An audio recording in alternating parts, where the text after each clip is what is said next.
Comment réagissez-vous d'abord aux conclusions de cette autopsie vis-à-vis de votre client qui est l'un des 2 influenceurs qui est pointé du doigt?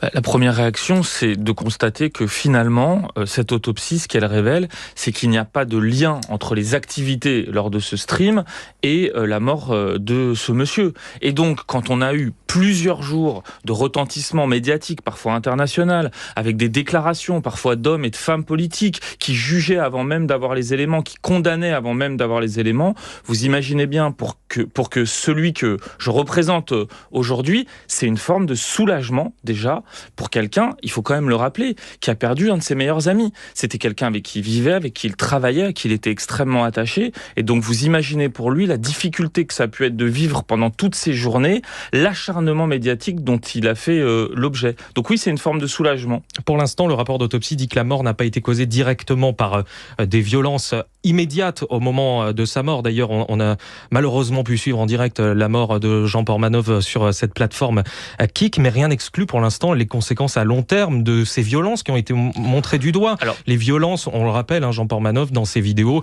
se faisait souvent frapper. Certains disent qu'il était humilié, en tout cas il était insulté, ça c'est certain. Ça n'est pas exclu. Alors, l'autopsie, ce qu'elle dit, c'est qu'elle exclut l'intervention d'un tiers. Donc, exclure l'intervention d'un tiers, ça veut dire que quel que soit ce qui a pu être fait avant ou quelques heures avant le décès de ce monsieur, ce n'est pas ça qui a causé la mort. Donc, c'est direct ou indirect. En tous les cas, à ce stade de ce que nous dit l'autopsie. Maintenant, une fois qu'on exclut ça, et c'est ce qui faisait le cœur de la difficulté de ce dossier, c'est qu'il y a quelqu'un, et c'est terrible, qui est mort en direct et qu'on disait « voilà les coupables ». Bon, l'autopsie, elle nous dit « non, c'est pas eux les coupables ».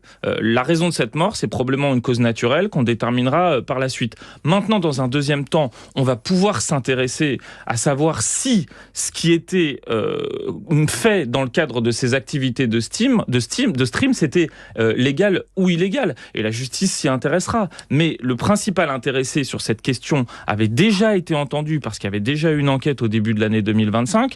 Et le principal intéressé à l'époque avait dit que c'était quelque chose qui était absolument consenti, que c'était scripté et qu'il était d'accord avec tout ce qui se passait. Alors il y a la question du consentement, certains évoquent la question de l'emprise. Justement, Aurélien Tirard du service police-justice de France Info, vous êtes toujours avec nous. Vous avez recueilli en exclusivité, Aurélien, pour France Info, le témoignage d'un lanceur d'alerte, un homme qui, depuis près de 2 ans, a archivé des milliers d'heures de vidéos de Jean Portmanov et il vient de les rendre publiques. Oui, nous allons l'appeler Pierre, il y a une vingtaine d'années.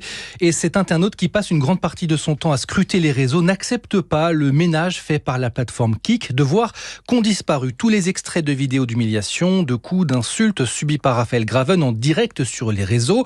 C'est pourquoi Pierre met en ligne à disposition de tous sa gigantesque base de données alimentée depuis février de l'an dernier. C'était quelque chose que je n'avais jamais vu sur les autres plateformes comme YouTube ou comme Twitch. Donc j'ai commencé à clipper des extraits, c'est-à-dire enregistrer des extraits de live de 1 minute à chaque fois que je voyais quelque chose de choquant comme une humiliation ou un geste de violence ou des insultes envers Jean Portmanov. Ça représente 3000 heures de stream.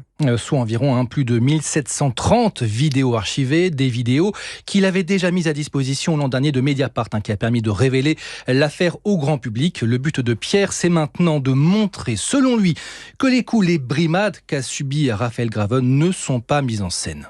Mon souhait serait de prouver aux autorités et aux gens que c'est pas quelque chose qui s'est passé une seule fois, c'est quelque chose qui dure depuis plusieurs mois, voire des années. C'est-à-dire que ça a même commencé bien avant que je prenne des clips. Et aujourd'hui, c'est pour prouver aux gens, maintenant que tout a disparu, toutes les rediffusions, que ça s'est réellement passé sous nos yeux et que personne n'a rien fait. Et à force de voir chaque soir ces vidéos, Pierre l'assure, Jean Portmanov était bien sous emprise. Oui, Pierre connaît, dit-il, les moindres détails des directs. Il se souvient notamment de toutes les fois où Raphaël Graven a été menacé. Assure-t-il, notamment par 2 autres streamers, Safin et ONC alias Naruto, surtout par ce dernier, affirme Pierre. L'emprise qu'il avait sur Jean Portmanov, elle est réelle. Sans lui, il finissait à la rue. À plusieurs moments, Owen le menace carrément de le virer de son appartement. Parce que l'appartement dans lequel vivait Jean Portmanov, il appartenait à l'oncle d'Owen et c'était payé au black. Donc du jour au lendemain, il pouvait le virer, quoi. Alors ce sont évidemment des affirmations graves que Pierre se dit en mesure de prouver via la consultation de ces vidéos archivées. Ce lanceur d'alerte dit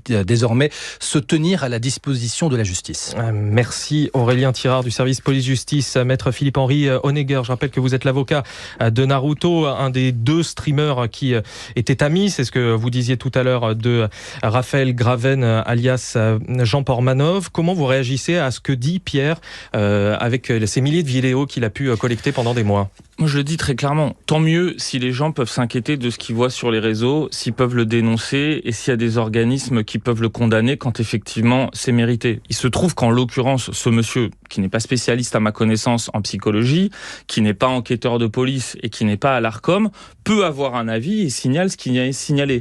La réalité, c'est qu'encore une fois, une enquête a été ouverte dans le cadre de laquelle, au début de l'année 2025, l'ensemble des protagonistes ont été entendus, dont le principal intéressé. Enquête qui est toujours en cours. Enquête qui est toujours en cours, mais enquête à l'issue de laquelle il y a eu une garde à vue et où tout le monde a été remis en liberté. On a laissé ces gens continuer leurs activités, c'est-à-dire qu'à minima, les policiers et le procureur qui étaient en charge du dossier, ils ont estimé que ce qu'on leur avait dit, c'était crédible. Et ce qu'on leur a dit, c'est quoi ? C'est que c'était de la fiction, de la mise en scène, confirmée par les uns et par les autres. Tout de même, vous parliez tout à l'heure, il y a l'aspect juridique, mais votre client, que dit-il quand on lui parle de tout ce que l'on entendait dans ces vidéos, ce qui est décrit? Vous parliez d'amitié, ça ressemble quand même pas beaucoup à une relation d'amitié, tout ça. Mais si vous voulez, c'est ce qu'on appelle de la fiction. Donc ça veut dire que pendant 2-3 heures par jour, les coups étaient réels. Hein.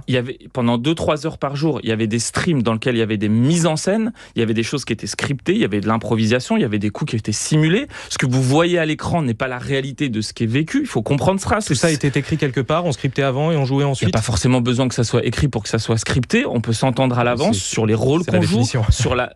Non, on peut scripter à l'oral des situations, des choses qui vont se dérouler. Il faut comprendre que en dehors de ce qui se passait à l'écran, il y avait toute une vie entre ces gens et que ce que chacun a déjà décrit, c'est que toute cette vie, elle était parfaitement apaisée, que tout le monde s'attendait, que c'était de la fiction à l'écran, mais que la réalité était bien différente. C'est en tous les cas ce qu'ont entendu à l'époque les enquêteurs, raison pour laquelle on les a remis en liberté et qu'ils ont pu continuer leur activité. Donc je crois qu'à un moment donné, tout le monde sera entendu, tout le monde pourra s'exprimer sur ces éléments, mais le plus important, et c'est quand même ça que j'entends dire ce matin, c'est que vous comprenez bien qu'on part d'une affaire où il y a quelqu'un qui est décédé et dont on dit « voilà les coupables ».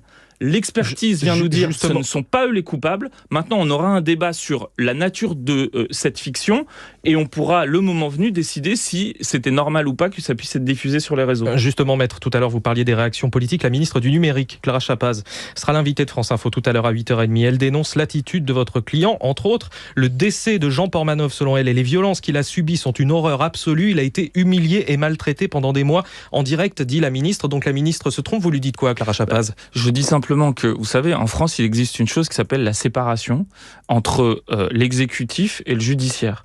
Quand on est à l'exécutif, on laisse la justice faire son travail. Et elle n'a pas respecté ce principe-là. Et le deuxième principe qui est encore plus fort... Elle a réagi à quelque chose qui a choqué beaucoup mais l'opinion. Qu'elle soit choquée, très bien. Mais quand on est un homme ou une femme politique, on respecte la présomption d'innocence. C'est la première chose à faire. Et la deuxième chose, c'est qu'on n'essaie pas d'influencer la justice quand on a une enquête qui est en cours. Elle a été désavouée par l'autopsie. Il suffisait d'attendre 2-3 jours pour savoir ce qui allait être dit. L'enquête va suivre son cours. J'espère que par la suite, les hommes et les femmes politiques, mais aussi les médias, seront un peu plus prudents dans le respect de la présomption d'innocence de celui que je représente.